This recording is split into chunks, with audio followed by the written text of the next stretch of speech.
पर विश्वास। ऋषिकेश में गंगा जी के किनारे एक संत रहा करते थे। वह जन्मांध थे और उनका नित्य का एक नियम था कि वह शाम के समय ऊपर गगनचुंबी पहाड़ों में भ्रमण करने के लिए निकल जाते और हरि नाम का संकीर्तन करते जाते। एक दिन उनके एक शिष्य ने उनसे पूछा, बाबा आप हर रोज इतने ऊंचे ऊंचे पहाड़ों पर भ्रमण हेतु जाते हैं, वहां बहुत गहरी गहरी खाइयां भी हैं और आपको आंखों से दिखलाई नहीं देता, क्या आपको डर नहीं लगता? अगर कभी पांव लड़खड़ा गए तो? बाबा ने कुछ नहीं कहा और शाम के समय शिष्य को साथ ले चले। पहाड़ों के मध्य थे तो बाबा ने शिष्य से कहा, जैसे ही कोई गहरी खाई आए तो बताना। दोनों चलते रहे और जैसे ही गहरी खाई आई शिष्य ने बताया कि बाबा गहरी खाई आ चुकी है। बाबा ने कहा, मुझे इसमें धक्का दे दे।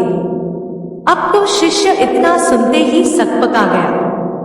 उसने कहा, बाबा मैं आपको धक्का कैसे दे सकता हूं, मैं ऐसा हरगिज नहीं कर सकता।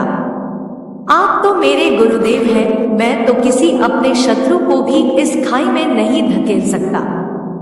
बाबा ने फिर कहा, मैं कहता हूं कि मुझे इस खाई में धक्का दे दो, यह मेरी आज्ञा है और मेरी आज्ञा की अवहेलना करोगे तो नरकगामी होगे।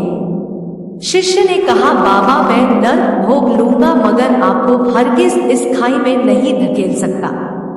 तब बाबा ने शिष्य से कहा, रे नादान बालक, जब तुझ जैसा एक साधारण प्राणी मुझे खाई में नहीं धकेल सकता तो बता मेरा मालिक भला कैसे मुझे खाई में गिरने देगा। उसे तो सिर्फ गिरे हुओं को उबारना आता है, गिरे हुओं को उठाना आता है, वह कभी भी किसी को गिरने नहीं देता। वह पल पल हमारे साथ है, बस हमें विश्वास रखना होगा उस पर। आशा करती हूँ कि आपको यह पोस्ट पसंद आई होगी। लास्ट तक बने रहने के लिए शुक्रिया। ऐसी ही और वीडियो देखने के लिए हमारे इस चैनल ज्ञान की गंगा को सब्सक्राइब करें। धन्यवाद। हर हर महादेव।